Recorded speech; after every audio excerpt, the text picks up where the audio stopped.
Sometimes, water is not only for drinking. In medieval times, water was turned into a terrifying tool of torture. Prisoners accused of crimes like heresy, treason, witchcraft, or blasphemy were often tortured until they confessed, guilty or not. Waterboarding. The prisoner was tied down on a board, often tilted so the head was lower than the feet.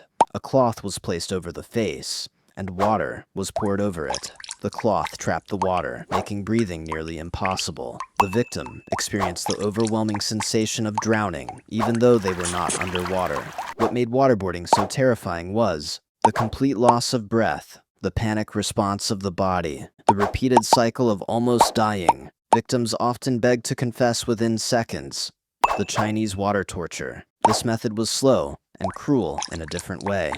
The victim is laid on their back with their face up, and their hands, feet, and even head are fixed. A container of water is placed above, and water drips onto the same spot on their forehead. You cannot fall asleep when drops of water are hitting your face at irregular intervals.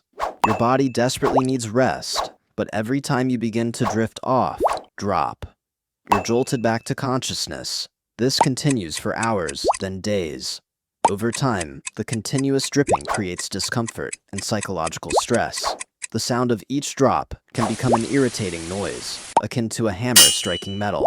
Physically, the continuous dripping on a specific spot can cause a small wound over time. The victim may experience severe infection, hair loss, and serious scalp damage. The top of the head can become so infected that it rots, attracting flies and maggots until the skull. Forced water consumption. Another brutal technique involved forcing prisoners to drink enormous amounts of water.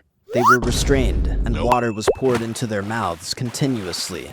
The body could not process it fast enough. This caused extreme discomfort and internal pressure, loss of control over the body, intense fear as the body struggled to cope. This torture exploited the body's limits while keeping the victim conscious, fully aware of what was happening.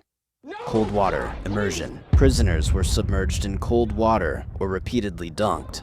This was common during witch trials. If a suspected witch floated, it was seen as proof of guilt. If they sank, they were innocent, but often drowned. Cold water immersion caused shock to the body, rapid exhaustion, disorientation, and panic. The cruelty lay in its false logic. Survival could mean death by execution, and death could mean innocence. Many victims survived water torture physically, but not mentally. They suffered long-term fear of water, nightmares, and anxiety. Trauma that lasted a lifetime. The terror came from knowing that something essential to life, water, had been turned into an instrument of suffering. The next time you're annoyed by a dripping faucet at night, remember, that's just a taste of what victims experienced. Except they couldn't get up and turn it off. They couldn't escape. They could only wait, trapped with their own minds as each drop fell. And that's what made it so terrifying.